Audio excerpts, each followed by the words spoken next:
내란 가담자 중에서 제일 처음 구속됐던 것이 김용현 전 국방부 장관이었잖아요. 네.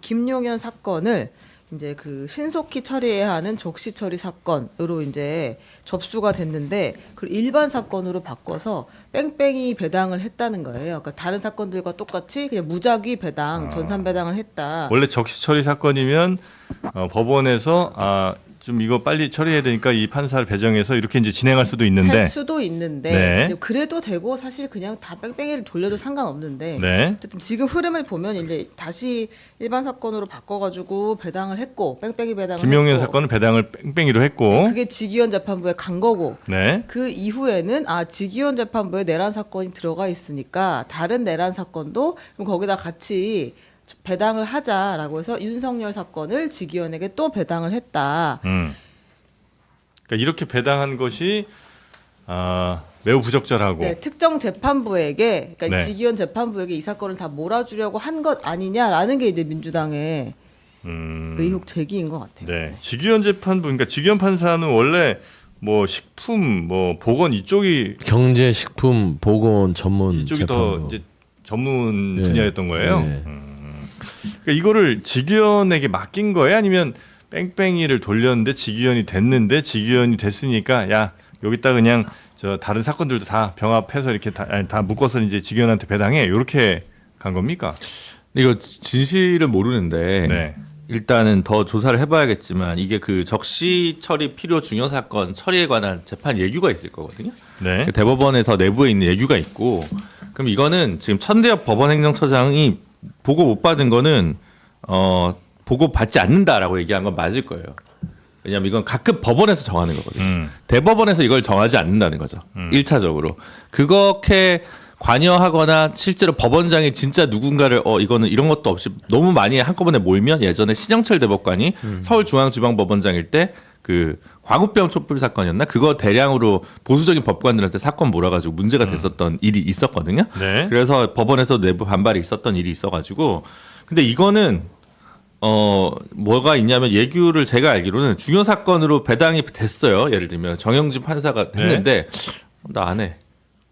라고 할 수도 있는 문제고 취소된 사유가 그러니까 이제 핵심이 왜 김용현 사건을 맨 처음에는 서울지방법원에서 사회적 파장이 크다는 이유로 적시 처리가 필요한 중요 사건으로 판단 배정했다가 그건 이상하게 아무것도 아니죠. 네. 그랬다가 네. 일반으로 바꾼 이유가 네, 그 이유가 뭔지를 모르겠다는 거예요 지금.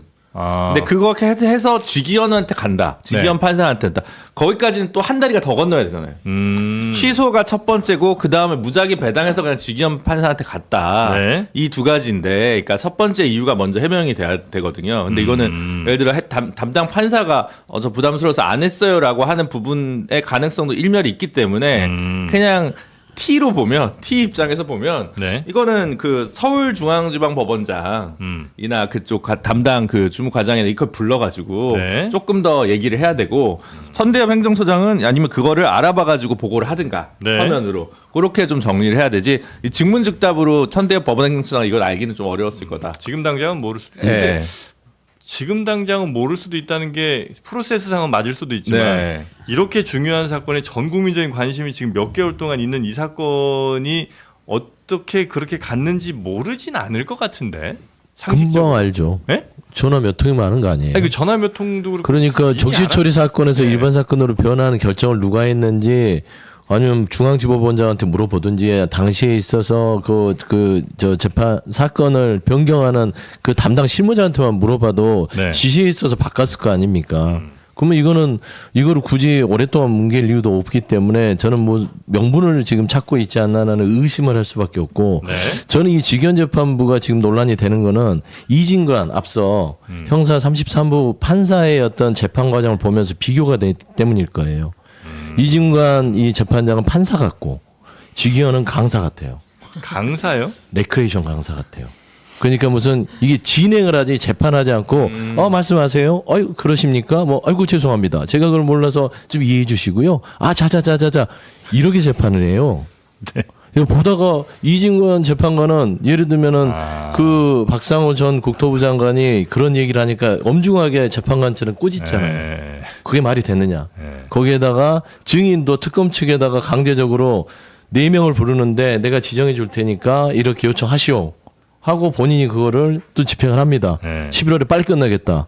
근데 직위원 재판부는 욕 먹어도 뭐 좀 그 변명 여지가 없을 것 같아요. 그리고 뭐 밥을 또 엄청 잘 챙겨요. 식품 식품 자, 담당이라서 그런 것 같습니다. 네. 그렇구나. 아 그거였습니다 바로. 네. 아 근데 이제 이게 조금 설명이 더 돼야 되긴 할 것 같은데 예. 법원에서는 김용현 재판을 그러니까 지금 민주당에서 의심하는 건 애초에 적시 처리로 찍어가지고 올렸는데 왜 그걸 굳이 일반 일반으로 배당을 바꿨냐. 해서 직위원한테 넘어가게 했느냐 이제 예. 이걸 의심하는 건데 법원에서는 이거는 그냥 진짜 무작위 배당한 게 맞고 김용현은 그리고 다른 사건들도 적시 처리 사건을 와도 거의 이제 무작위로 요새 돌린다는 거예요. 따로 찍어서 하면 또 문제가 생기기 때문에. 근데 그렇기 때문에 이거는 그냥 이렇게 시스템상으로 간 건데 이게 왜 이제 문제 제기가 되지? 지금 좀 당황한 입장인 것 같아요. 그래? 법원에서는. 아니 근데 적시 처리가 필요한 중요 사건을 판단했다가 일반 사건으로 바꾼 이유는 뭔지가 그거에 대한 설명이 아직까지 그러니까. 안 나왔어요. 예. 그러니까 그래서 이제 그 고민 드는 거죠. 여기서 재판부 배당을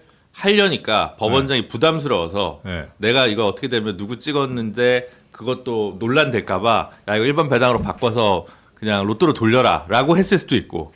아니 그러니까 적시 처리가 필요한 중요 사건이어도 예. 돌릴 수 있다면서요. 그러면 그러니까 이건 사실 중요 그러니까 이건 사건- 돌린 거죠. 그러니까 말하자면 거죠. 이건 돌린 거죠. 그러니까 돌려서 직위원이 된 적시 거지. 처리 중요 사건이었으면 누구로 찍으면 되는데 음. 찍는 게 부담스러워서 서 돌렸다.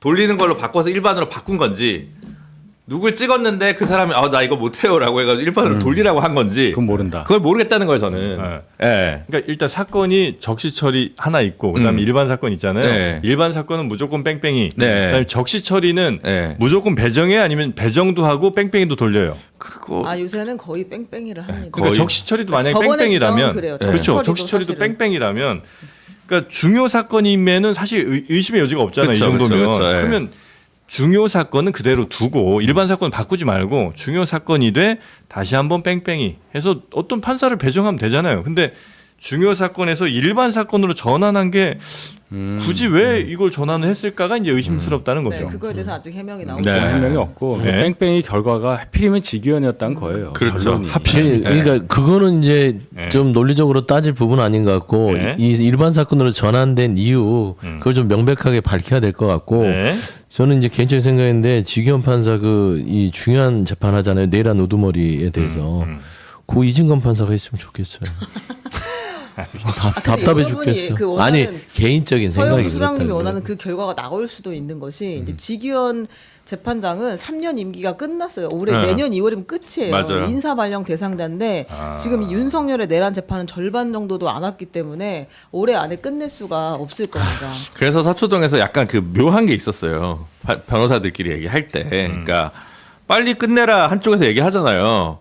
근데 한쪽에서는 아니 그냥 길고 선고는 재판장 바뀌고 하는 게 더 안전하지 않아? 이렇게 얘기하는 사람과 이 두 개가 늘 이제 여름부터 그게 되게 애매한 거예요. 빨리 하려면 누구는 그러고 누구는 그러니까 저희 왜냐면 이제 판사를 중간에 교체하는 건 워낙 이례적이니 그건 맞지 않다라는 가정하에서 전제해서 보면 네. 약간 좀 양가적인 감정이 들 때가 있다라는. 네. 근데 올해 안 끝나면 어쨌든 판사가 바뀔 가능성이 높다. 그러니까 올해 안 끝날 가능성도 상당히 높죠. 상당히 높습니다. 지금. 그러면 지금 진행 속도가. 네. 그러면 일단 구속 기간이 만료되네요. 2달 뒤에 만료돼요. 근데 뭔가 다른 걸로 이제 추가로 또 구속 기소를 다른 재판부에서 할 가능성은, 그러니까 뭐 그쵸. 내란 특검도 별건으로. 할 가능성은 최명 있는데 특검도 있고 김건희 특검. 뭐 김건희 특검이 있으니까. 그렇구나. 아니 뭐 일찍 한다더니 그러니까 처음부터 네. 올해 안에 끝내겠다고 직위원 부장이 얘기했죠. 말했어요. 불가능하진 않아요 아직은. 근데 이제 그거를 서초동에서 믿는 사람이 많지는 않았어요. 못 끝낼 거야, 안 끝낼 거냐 이런 얘기들이 많이 있었거든요. 근데 실제로 그렇게 가고 있는 상황인 것 같습니다. 못입니까? 안입니까? 뭐 내가 직위원이라면 안 끝내라고 얘기하는 판사들도 있었고 그게 뭐 이 안에 끝나겠어라고 하는 사람들도 있었는데 결과적으로 그렇게 가고 있는 것 같아요. 지금. 네.